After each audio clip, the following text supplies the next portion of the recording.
हमारा सिस्टम इतना खराब है कि चोर डाकू ऊपर आ जाते हैं और ख़राब लोग जब ऊपर आते हैं तो उसका नतीजा क्या होता है? सही लोग कहीं ना कहीं कुड़ते रहते हैं, पिसते रहते हैं। यहाँ नाउमीदी का बम फट चुका है, उसने उम्मीद को ख़त्म कर दिया, इसलिए नौजवान बाहर जाना चाहते हैं। पाकिस्तान में 4000 PhD ऐसे हैं जो बेरोज़गार हैं। मुल्क और मुल्क के निज़ाम को क्रिटिसाइज़ करने से पहले उनकी अहलियत को क्रिटिसाइज़ कीजिए कि उनकी क्या काबिलियत और अहलियत होगी कि वो PhD करने के बाद भी इस काबिल नहीं हुए कि अपना रास्ता खुद बना सकें। हमें ये डिग्रियों के चक्कर से निकाल के स्किल्स देनी चाहिए। ये ऐसी रैट रेस मिली है कि पढ़ाने वालों के पास भी विजडम नहीं है। मैं उन 12 करोड़ यूथ से बात कर रहा हूँ। अगर वो खुद तय कर लेती है कि हमने अपनी नैया को खुद ही पार लगाना, हमें एजुकेशनल एमरजेंसी लगा देनी चाहिए। 20 सालों बाद नया पाकिस्तान मिल जाएगा।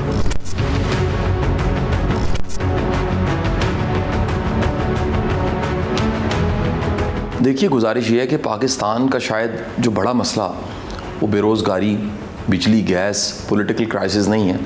पाकिस्तान का सबसे बड़ा मसला होप है, उम्मीद है, जो आज के नौजवान के पास नहीं है। और जब भी किसी समाज में, सोसाइटी में, मुल्क में होप ख़त्म हो जाती है, उम्मीद ख़त्म हो जाती है, तो फिर वहाँ रहने वाला खुशहाल भी उस मुल्क को छोड़ना चाहता है। आप तो नौजवान की बात कर रहे हैं, मैं ऐसे बेशुमार लोगों को जानता हूँ जो करोड़पति हैं और वो नेशनैलिटी पुर्तगाल की लेना चाहते हैं।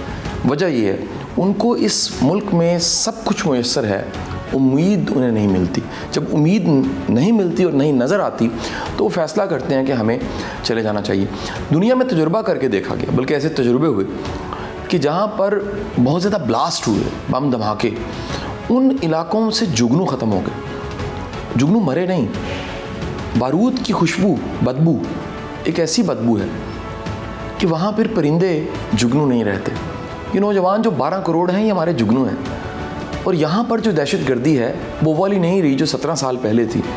यहाँ नाउमीदी का बम फट चुका है, उसने उम्मीद को ख़त्म कर दिया, इसलिए नौजवान बाहर जाना चाहते हैं। गुजारिश ये है कि यूनिवर्सिटियों का इंडस्ट्री के साथ लिंक ही कोई नहीं है। जो वो पढ़ा रही हैं उन्हें पता ही नहीं है कि उसकी ज़रूरत है कि नहीं है, लिहाजा गैप इतना बड़ा। इंडस्ट्री कहाँ खड़ी है, दुनिया कहाँ पहुँच गई है, और हमारी यूनिवर्सिटी डिग्री, नंबर, GPA पे खड़ी हैं। हम रट्टे लगवा रहे हैं, हमारे 1100 में से 1100 नंबर ख़त्म हो जाते हैं। हम हर बच्चे को टॉप कराना चाहते हैं। ये ऐसी रैट रेस मिली है कि पढ़ाने वालों के पास भी विजडम नहीं है, और इसमें सबसे ज़्यादा तबका हुआ है जिनकी PhD है। चंद दिन पहले स्टार्टअप की एक रिसर्च के मुताबिक पाकिस्तान में 4000 PhD ऐसे हैं जो बेरोज़गार हैं। जो इतना पढ़ने लिखने के बाद बेरोज़गार हैं, सबसे पहले तो आप मुल्क और मुल्क के निज़ाम को क्रिटिसाइज़ करने से पहले उनकी अहलियत को क्रिटिसाइज़ कीजिए कि उनकी क्या काबिलियत और अहलियत होगी कि वो PhD करने के बाद भी इस काबिल नहीं हुए कि अपना रास्ता खुद बना सकें।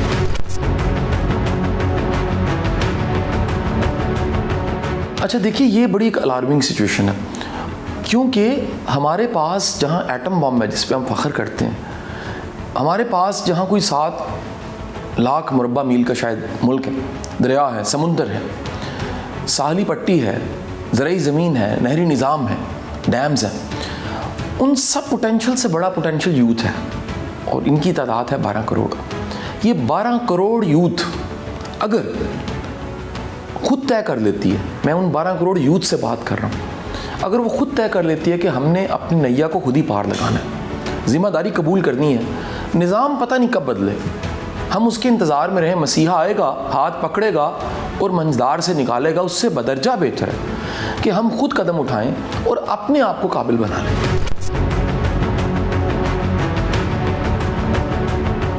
तालीम का निज़ाम, एजुकेशन सिस्टम में इतना बड़ा फॉल्ट है। ये तालीम का निज़ाम वक्त के साथ अप टू डेट नहीं हुआ। हमारा iPhone 13 से 14 हो जाता है, हमारी गाड़ी पिछले मॉडल से नए मॉडल पे चली जाती है, हम व्हीकल से जहाज़ तक का सफ़र तय कर चुके हैं, लेकिन तालीम का निज़ाम इंतहाई फरसूदा है। ये तो लॉर्ड मैकॉले ने बनाया था ग़ुलाम बनाने के लिए, मुलाजिम पैदा करने के लिए। और दुख की बात बताऊं, इस तालीम के निज़ाम में जिसका ग्रेड 17 से 18, 19 से 20, 20 से 21 और 22 ऊपर जाता है, वो उतना बड़ा ग़ुलाम बन चुका होता है। ख़तरनाक बात यह कि उसे भी पता नहीं होता कि वो ग़ुलाम है।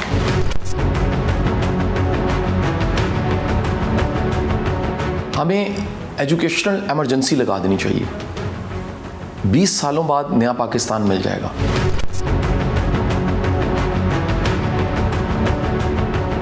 सिस्टम, देखिए सिस्टम में इतनी ताकत होती है कि वो ख़राब को भी ठीक कर देता है। क्या अमेरिका में चोर डाकू नहीं है? सिस्टम की पावर है, वो ऊपर नहीं आते। हमारा सिस्टम इतना ख़राब है कि चोर डाकू ऊपर आ जाते हैं, और ख़राब लोग जब ऊपर आते हैं तो उसका नतीजा क्या होता है? सही लोग कहीं ना कहीं कुड़ते रहते हैं, पिसते रहते हैं। मैं इस हक़ में हूँ, बल्कि तहरीक चलाना चाहता हूँ कि पाकिस्तान में टेक्नोक्रेट्स को इज़्ज़त दी जाए। वो इतना एक्सपोजर रखते हैं इंडस्ट्री का, कई ऐसे टेक्नोक्रेट्स हैं जो दुनिया में सर्व कर रहे हैं, उनकी अहमियत भी एक ब्यूरोक्रेट के बराबर होनी चाहिए। और अगर एक ऐसी गवर्नमेंट आती है जो केयर टेकर गवर्नमेंट होगी, उसमें मैं कहूँगा कि काबिल तरीन दिमाग पूरी दुनिया से पाकिस्तानी जो जगह जगह सर्व कर रहे हैं, नासा पे भी सर्व कर रहे हैं, माइक्रोसॉफ्ट, उनको बुलाया जाए, उनको मौका दिया जाए। दोबारा से ये 19-20 के फ़र्क के साथ इन लोगों को ना लिया जाए। एक नए चेहरे आए जो इस पाकिस्तान को संभालें, ऑन करें, और वो अपनी सल्तनत बादशाह छोड़ के आए, पाकिस्तान फ़कीर बने और इस मुल्क को बादशाह बनाए। अदम बर्दाश्त की सबसे बड़ी वजह है कि हसासियत बढ़ गई है, और हसासियत बढ़ने की वजह यह है कि हमारे पास अननेसेसरी डाटा बहुत ज़्यादा है। हमें घर का रास्ता याद नहीं है, और हर दुनिया की इंफॉर्मेशन हमारे पास है। चांद पे कमांड डालना चाहते हैं, साथ वाले की खबर कोई नहीं है। ये अजब एक बेहंगम हालत है।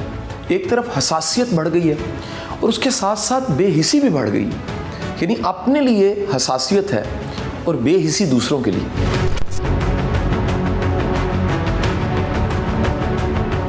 हमें ये डिग्रियों के चक्कर से निकाल के स्किल्स देनी चाहिए। ऐसी कई कैंपेन्स मैंने देखी हैं, गवर्नमेंट ने शुरू की हैं, जिसमें सियासतदानों ने इस तरह की कैंपेन चलाने की कोशिश की है कि तालीम और हुनर साथ साथ हो जाए। इससे कोई मसला नहीं हल होना।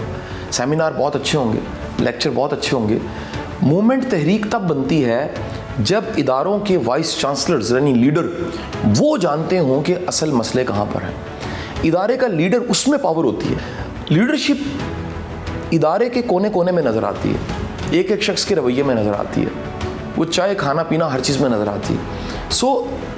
आप हालत देखिए, लाहौर की यूनिवर्सिटियों की कैंटीनों की हालत जाके देख लीजिए, जुल्म और सितम है, कोई पूछने वाला नहीं।